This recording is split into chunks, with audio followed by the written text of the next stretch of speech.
사도행전에 의하면 바울이 세 번째의 선교 여행을 마치고 예루살렘으로 갔을 때 유대 종교 지도자들은 바울이 성전을 모독하고 또 이방인들이 성전에 들어온 것을 허락함으로 말미암아 성전을 훼손했다고 바울을 체포하게 되어집니다. 수인이 되어진 바울 앞에 어느 날 가이사라의 총독이었던 펠릭스가 다가와서 바울이 전하는 복음, 즉 예수님을 믿는다는 것이 무엇인지를 묻게 되어집니다. 그때 바울이 세 가지를 이야기합니다. 사도행전 24장 25절의 말씀에 의하면요, 의와 절제와 다가오는 심판입니다. 의라고 하는 것은 불의한 인간이 어떻게 의로우신 하나님께 용납되어질 수 있는가? 바꿔 말하면 구원에 대한 이야기입니다. 구원이란 유대인처럼 율법을 지키는 것이 아니라 로마인처럼 자기들이 좋아하는 우상을 섬기는 것이 아니라 예수 그리스도를 믿음으로 말미암아 주어진다라고 하는 것입니다. 절제라고 하는 것은요, 구원받은 그리스도인이 어떠한 삶을 살아가야 하는 것입니다. 이 절제를 의미한 헬라어가요, 엔크라테이아라는 단어입니다. 엔이라는 단어가 뭐뭐의 안에, 크라테이아가 통제이지 않습니까? 절제란 하나님의 통제 아래 있는 상태입니다. 흔히 세상은 절제를 셀프 컨트롤 정도로 이야기합니다. 조절할 수 있는 능력 말이죠. 그러나 성경이 말하는 절제란 1차적으로 죄와의 관계에서 사용되어지는 표현입니다. 조절이나 줄이는 것이 아니라 멀리하고 잘라버리는 것 말입니다. 예를 들어 봅시다. 도둑이 은혜를 받았고 그 은혜로 말미암아 이제 새로운 삶을 살기 결단하고 절제하기로 했습니다. 일주일에 주 5일 근무하던 도둑이 절제를 한다면 이틀이나 3일 도둑질을 해야 되겠습니까? 절제란 이처럼 죄를 향하여서 잘라버리는 것, 더 이상 그 죄의 유혹에 넘어지지 않는 것, 바로 이것이 엔카라테이아라는 단어입니다. 칼로 물을 잘라버리듯 잘라버리는 것 말입니다. 이 장차오는 심판은 인생의 주인이신 하나님께서 언젠가 우리의 삶에 대해서 셈하신다라고 하는 것입니다. 루터는 그리스도인의 삶은 심판을 은혜로 기다리는 삶이라고 했습니다.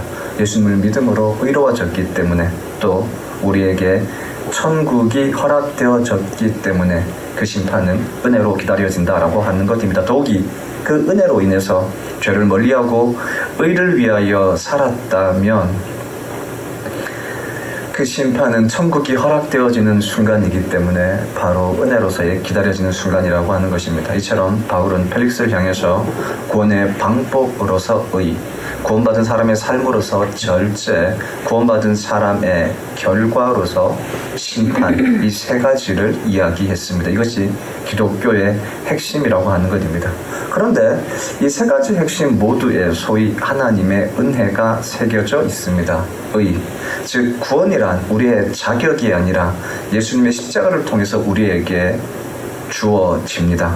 절제 역시 죄를 잘라버릴 수 있는 힘과 용기가 우리 자신에게서가 아니라 하나님께로부터 옵니다.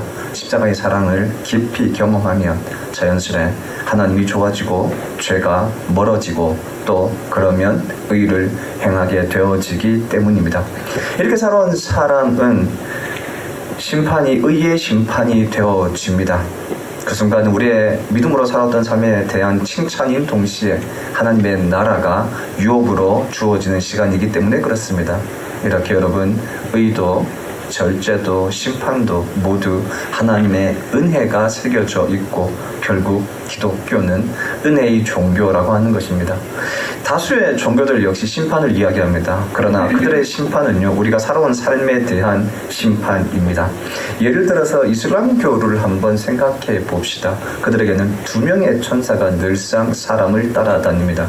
오른편의 천사는 그 사람의 삶 가운데 의로웠던 일, 착한 일, 선행들을 기록합니다. 그리고 왼편 위에 있는 천사들은 그 사람의 악행, 잘못된 일들을 기록합니다. 그리고 마지막 심판의 순간에 이 2명의 천사가 알라, 그들이 믿는 신 앞에서 저울에 올려놓게 되어지고 선행이 많아지면 천국으로, 그렇지 않으면 지옥으로 가게 되어집니다. 여러분, 이것이 이슬람교의 교리인 동시에 천국에 대한 이야기입니다.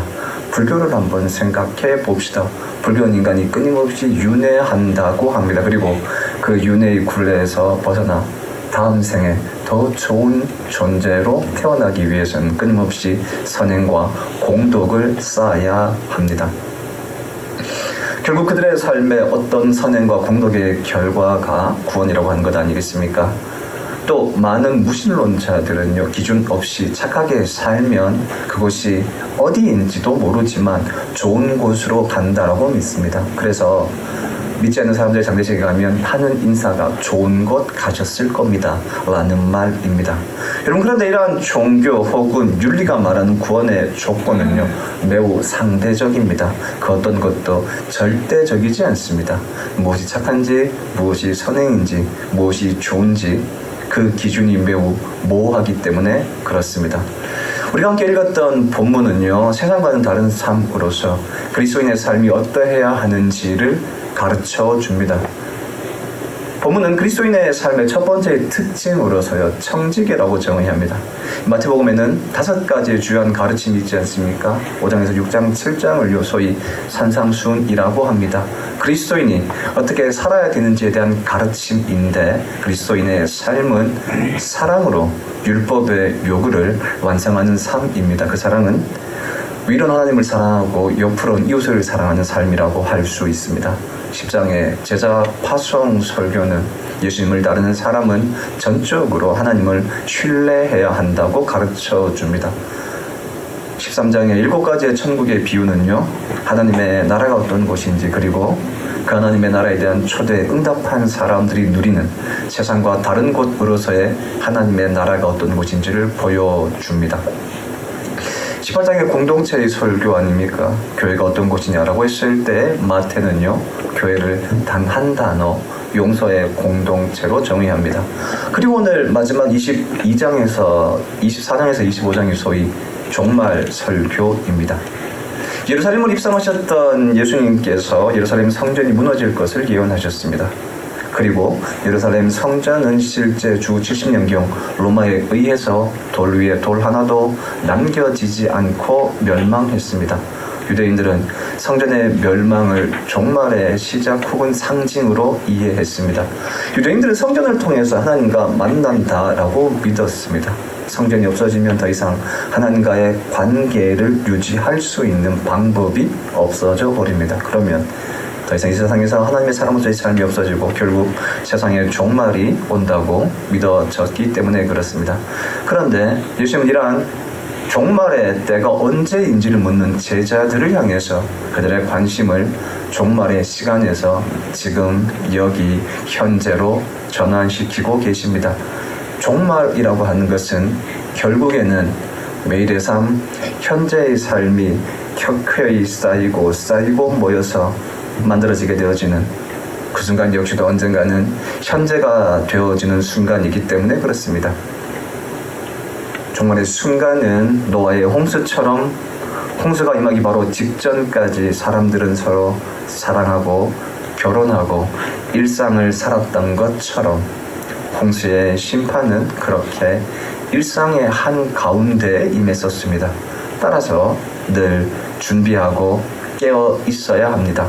이 달란트 비유라고 불리어지는 본문은 종말 설교의 결론으로서 마지막 부분입니다.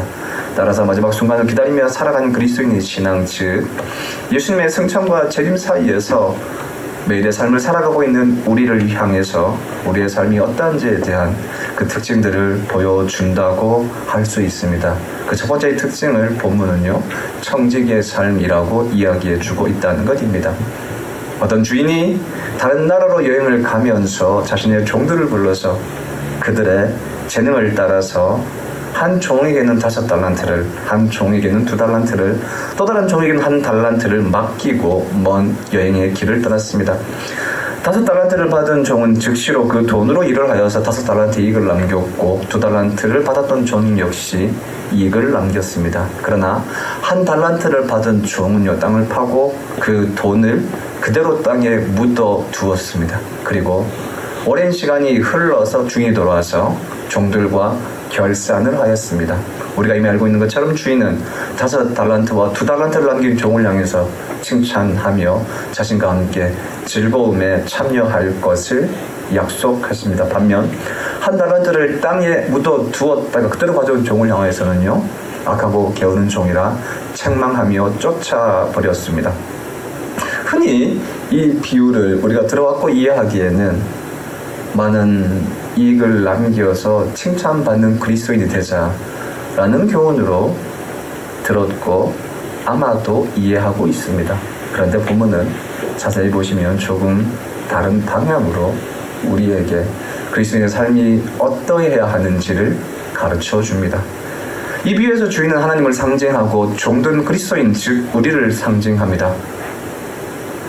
본문에 의하면 하나님은 각 사람의 재능을 따라서요 달란트를 맡겨 주셨습니다. 이 달란트라고 하는 것은 재물을 세는 단위인 동시에 금을 세는 무게의 단위이기도 합니다. 금 한 달란트는요 대략 금 35kg 정도의 무게입니다. 현재 시세로 금 1kg이요 1억 2천만 원 정도입니다. 그렇다면 한 달란트는요 오늘날의 시세로 40억 원 정도 되는 금액입니다. 주인은 먼 길을 떠나면서 각 사람의 재능을 따라서 한 사람에게는 40억 원을, 다른 사람에게는 80억 원을, 누군가에게는 200억 원의 돈을 맡겼습니다. 본문은 종들이 주인을 향해서 돈을 달라고 요구하지 않았습니다. 그럼에도 불구하고 주인은 돈을 맡기고 다른 나라로 떠나버렸습니다. 더군다나 흥미로운 것은요, 그 많은 돈을 맡기면서 주인이 그들을 향해서 어떠한 요구도 하지 않았다는 점입니다. 따라서 이 돈은 자신의 돈이 아니라 주인의 돈입니다. 그리고 주인이 돌아왔을 때 그 돈에 대해서 결산했다는 점을 감안한다면 주인은 종에게 돈을 주었다라고 하기보다는 돈을 맡겨두었다라고 할 수 있습니다. 그렇다면요, 우리는 하나님으로부터 무엇인가를 위임받은 혹은 맡김받은 사람이라고 할 수 있습니다. 성경은 이러한 존재를요, 청지기라고 합니다. 이 청지기라는 단어가 매우 흥미로운 단어입니다. 헬라어로요, 에피트로포스라는 단어를 씁니다. 에피라는 단어가 가까이거든요. 트로포스라는 단어가요, 태도 혹은 자세 이런 뜻입니다. 예, 여러분 그렇다면 청직이라는 단어는 누군가와 매우 가까이 함으로 말미암아 그 사람으로부터 영향받아서 만들어진 삶의 태도와 방법이라고 할 수 있습니다. 그리고 그런 삶의 태도와 방법으로 살아가는 삶의 자세라고 할 수 있습니다. 영어 격언에 이런 문장이 있습니다. Be the honor of your life. 너 자신의 인생의 주인 되라는 말입니다. 여러분, 이 말은 세상 사람들이 가장 즐겨 사용하는 인생에 대한 정의라고 할 수 있습니다. 단 한 번뿐인 인생이기 때문에 네가 네 삶의 주인이 되어져서 시간과 재능을 적절히 사용해서 성공적인 삶을 살아가라라고 하는 것입니다. 때문에 여러분, 세상에서 가장 많이 팔렸던 자기계발서였던 스티븐 코비의 7가지 습관의 첫 번째의 습관이요, 주도적이 되라. 네 삶의 주인이 되어져서 시간과 공간과 기회를 활용하라는 것이었습니다. 여러분, 그러나 성경은 다르게 말을 합니다. 성경은 그리스도인은 자기의 삶의 주인이 아니라 자기의 삶의 청지기라고 정의합니다. 세상 사람들은 자기의 삶의 주인이 되어서 자기의 힘과 능력과 살아간다고 생각하지만 그리하여서 자기의 삶에 대한 책임을 스스로 진다고 여기지만 성경은요, 그리스도인의 삶은 청지기의 삶이라고 정의해주고 있다고 하는 것입니다. 금묵자학이라는 사자성어가 있듯 먹을 가까이 하면 검어지는 것처럼 인간은 누군가를 가까이 하면 그 사람으로부터 영향을 받아서 삶의 태도와 방법을 바꾸어가게 되어지는 사람이라고 할 수 있습니다. 여러분, 청지기란 하나님을 가까이 함으로 말미암아 성경의 말씀에 기준 삼아서 자기에게 주어진 시간과 기회를 선용하는 사람이라고 할 수 있습니다. 여러분, 그러면 이러한 그리스도인의 삶, 청지기의 삶의 또 다른 특징이 무엇이겠습니까? 성경은 그것을요, 본문은 그것을요, 두 번째 특징으로서 자발성이라고 합니다. 주인이 타국으로 긴 여행을 가면서요, 각 사람의 능력을 따라서 일정 금액을 맡기고 떠나버렸는데, 이 바꿔 말하면 하나님이 우리의 재능을 따라서 무엇인가를 맡겼다는 것 아닙니까? 이 재능을 의미한 헬라가 되게 재미있어요. 영어로 탤런트, 재능이라고 그러는데요, 헬라어로는 디나미스라는 단어가 기록되어져 있습니다. 능력이라는 말이죠. 그러니까 하나님께서 우리에게 주신 재능이라고 하는 것은요, 무엇인가를 할 수 있는 능력이라는 겁니다. 하나님께서 각 사람이 감당할 수 있는 능력에 따라서, 그러니까 그 사람의 인생과 삶에 있어서 짊어지고 살아가고 이겨낼 수 있을 만한 분량의 재능을, 능력을 주셨다라고 하는 것입니다. 따라서 그리스도인의 삶은 자신의 능력에 맡겨 주어진 책임적 삶이라고 할 수 있습니다. 그래서 오늘 본문을 보시면요, 이 주인이 14절에 보시면 종들을 불러 자기의 소유를 맡겼다, 위탁했다, 청지기의 삶을 주었다 라고 되어져 있는데, 15절에 보시면 각각 그 등들을 주었지 않습니까? 그런데 16절에 보시면요, 5달란트 받은 자는 바로 가서 그것으로 장사하여 또 5달란트를 남기고 라고 되어져 있습니다. 그 앞구절 보시고 그 앞구절을 보셔도 주인이 이 돈을 가지고 무엇을 해? 라고 명령하지 않지 않았습니까? 삶이란 하나님께서 우리에게 위탁해 주신, 맡겨 주신 특별한 시간과 공간으로서의 인생이라는 겁니다. 그런데 그 달란트를 받았던 종들은 즉시로 나아가서 장사를 했습니다. 장사를 하다라는 단어도 여러분 흔히 영어로 트레이드나 이런 기타 등등 단어를 쓸 수 있지 않겠습니까? 그런데 장사라는 단어가 매우 묘한 단어를 사용하고 있어요. 헬라어로 보시면 에르가 조마이라는 단어를 써요. 일하다라는 단어예요. 그러니까 정확히 이 종들이 무엇을 했는지는 알 수 없어요. 무엇인가 나가서 일을 했다는 거예요. 그것이 장사인지 혹은 은행 일인지 어떤지는 잘 모르겠어요. 어쨌건 이 무엇인가, 에르곤이라는 단어, 일했다는 단어의 동사형인데, 그 동사형의 특징은요, 내가 했던 일의 결과가 내게로 책임적으로 돌아온다, 이런 뜻이에요. 그게 이제 뒤에 마이라는 단어가 붙는 헬라어의 특징이거든요. 그러니까 세종 모두 즉시로 나와서 일을 했어요. 여러분, 이것이 하나님으로부터 은혜를 사랑하는 그리스도인의 특징입니다. 바로 자발성이라는 겁니다. 무엇인가를 한다는 거예요. 주인의 뜻을 알아서 스스로 기꺼이 무엇인가를 행한다는 것입니다. 이 자발성이 기독교의 가장 특징 가운데 하나이지 않습니까? 맥스 루케도가 쓴 책 가운데요, 예수가 선택한 십자가라는 책이 있습니다. 십자가는 예수님의 선택이었다는 것입니다. 원래 십자가는 로마의 형벌을 넣어서 죄인을 향하여 지우는 거예요. 거기에는 선택이 없습니다. 왜냐하면 매우 잔인한 형벌이기 때문에 누구도 그 십자가를 지으려고 하지 않아요. 때문에 강제로 지우는 것이 십자가의 형벌입니다. 그러나 예수님은 강제가 아니라 스스로 이 십자가를 지셨다는 겁니다. 예수님께서 우리가 알고 있는 그 십자가를 앞두고 겟세마네 동산에서 기도하지 않으셨습니까? 그 기도의 핵심은요, 할 수만 있다면 십자가를 지지 않게 해달라는 것이었습니다. 그러나 조금 더 보시면 그 기도의 핵심은요, 나의 뜻대로 마시고 하나님의 뜻대로 되어지이다, 하나님의 뜻을 이루어달라는 기도였습니다. 여러분, 그런데 그 기도를 가만히 보시면요, 매우 놀라운 점을 발견하게 되어집니다.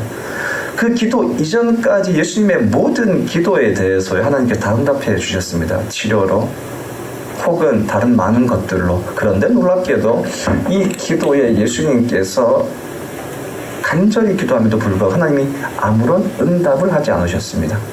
만약에 예수님께서 이 십자가를 내게서 넘겨달라고 했을 때 하나님이 노라고 말씀하셨다면, 여러분, 그 십자가는요, 강제가 되어집니다.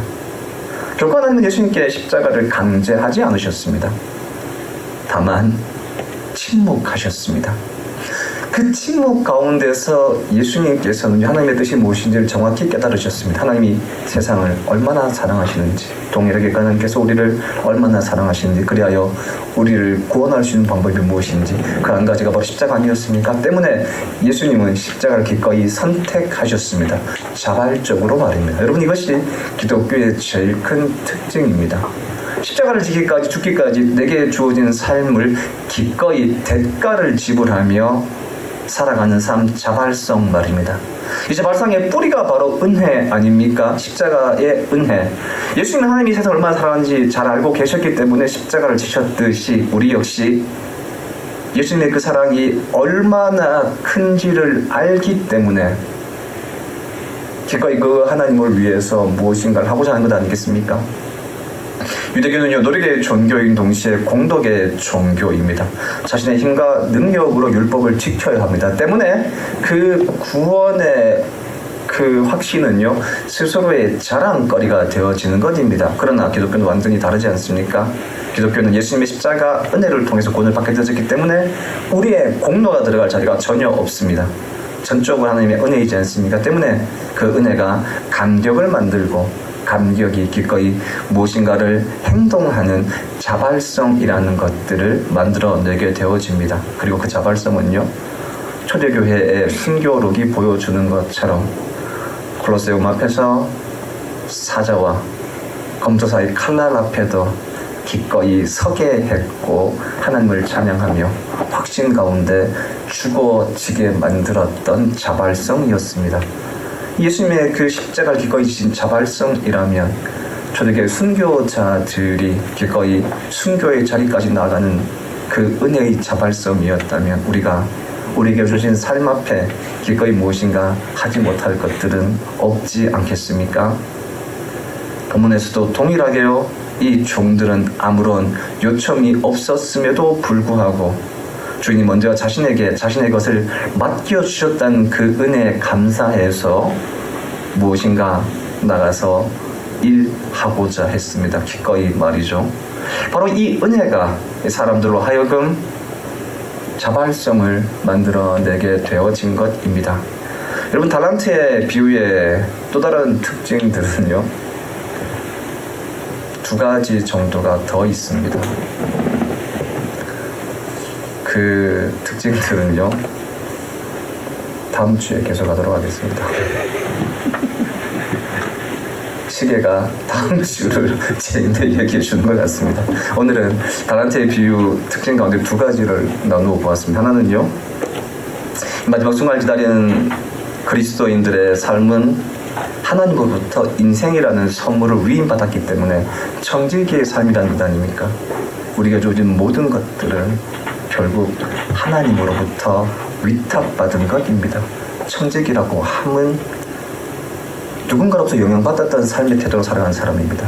때문에 우리가 하나님으로부터 우리의 인생을 시간과 공간과 재물과 재능을 위임받았다라고 확신하게 되어질 때 그 하나님을 가까이 하게 되어지고 그 하나님의 말씀이 기준되어지고 방향되어져서 우리의 삶을 살아가게 하는 것입니다. 여러분, 이것이 성경이 말하는 이때를 살아가고 있는 그리스도의 삶의 첫 번째의 특징인 청지기라 할 수 있습니다. 세상 사람들은 학문이나 주변 사람들과의 관계를 통해서 영향을 받고 또 그 결과 자신의 이익을 위해서 살아갑니다. 그러나 그리스도인의 삶은 삶의 주인이 하나님이심을 깨닫고 우리의 일상이 하나님으로부터 주어진 것임을 확신하기 때문에 우리의 일상이 거룩한 시간이 되고 은혜의 선물이라는 것을 깨닫게 되어지는 것입니다. 그리고 바로 이것이 그리스도인으로 하여금 자발성이라는 것들을 만들어내게 되어집니다. 이 두 가지의 말씀과 함께 두 가지를 정리해 보고자 합니다. 하나는 우리가 청지기라면 우리에게 주어진 삶, 우리의 일상이 하나님의 시간, 공간 되어야 한다는 것입니다.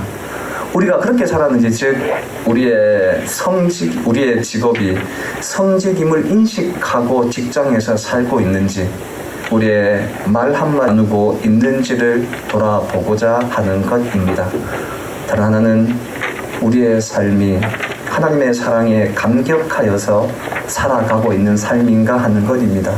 현대인에게서 가장 많이 늘어나는 질병 가운데 하나는요, 신체적으로는 캔서, 암이라는 질병이고 정신적으로는 마음의 감기라는 우울증이라고 합니다. 우울증을 회복할 수 있는 가장 적절한 방법은요, 감격입니다. 사랑에 감격하면 사람은 달라집니다. 하나님의 사랑에 감격하는 만큼 인생은 가벼워지고 즐거워질 수 있습니다. 하나님을 사랑하고 충분히 그 사랑에 감격하고 있는지를 돌아봅시다. 여러분, 우리는 청지기의 삶입니다.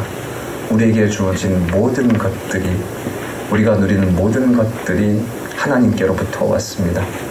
때문에 하나님께서 우리에게 마지막 순간 세마지지 않겠습니까? 우리의 시간을, 우리의 공간을, 우리의 말 한마디가 바로 그렇게 하나님이 주신 거룩한 일상인지를 돌아보고 또 그 사랑에 감격해서 하루를 살아가고 있는지 돌아봅시다. 우리 같이 결단의 찬양으로서 일상이라는 노래를 불러보고자 합니다. 나를 보내사 서게 하신 곳, 가장 귀한 곳 바로 이곳이라. 나의 작은 삶 주께 드릴 때 나의 삶을 통해서 주 영광 받으리. 나의 일상을 통해 하나님께 영광을, 나의 일상을 통해서 생명의 복음을, 내게 맡기신 이곳, 나를 부르신 곳에 하나님의 나라가 이루어질 수 있길, 우리의 삶의 현장이 그렇게 하나님의 나라가 되었으면 합니다.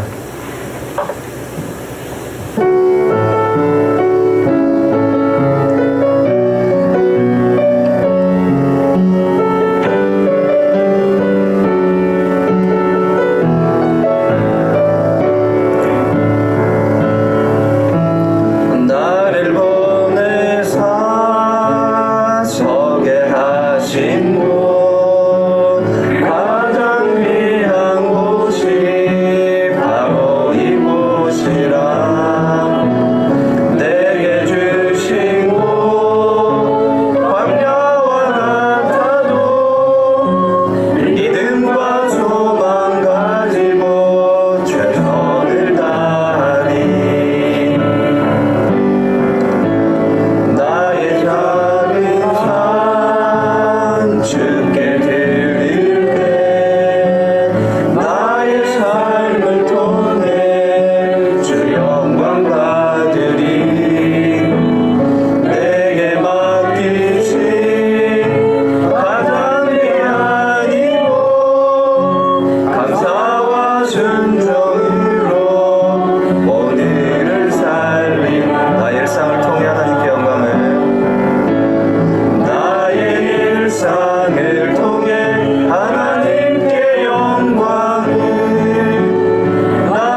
오실 주님을 기다리며 살아가는 우리의 삶이 청지기의 삶임을 기억하게 하소서. 그리하여 우리의 직업이 성직이며 우리의 일상이 거룩의 순간임을 기억하여 우리의 행동 하나, 말 한마디가 하나님 앞에서 부끄럽지 않은 거룩한 시간들로, 거룩한 순간들로 쌓여가게 하여 주시옵소서. 그리하여 다시 오실 주님 앞에서 우리의 삶을 샘하신 하나님 앞에서 기꺼이 우리의 일상을 믿음의 증거로 내어놓게 하여 주시옵소서. 날마다 순간마다 우리로 하여금 하나님의 사랑에 감격하여 매일의 순간을 기꺼이 사랑하며 살아갈 수 있도록 오늘 하루도 은혜를 베풀어 주시옵소서.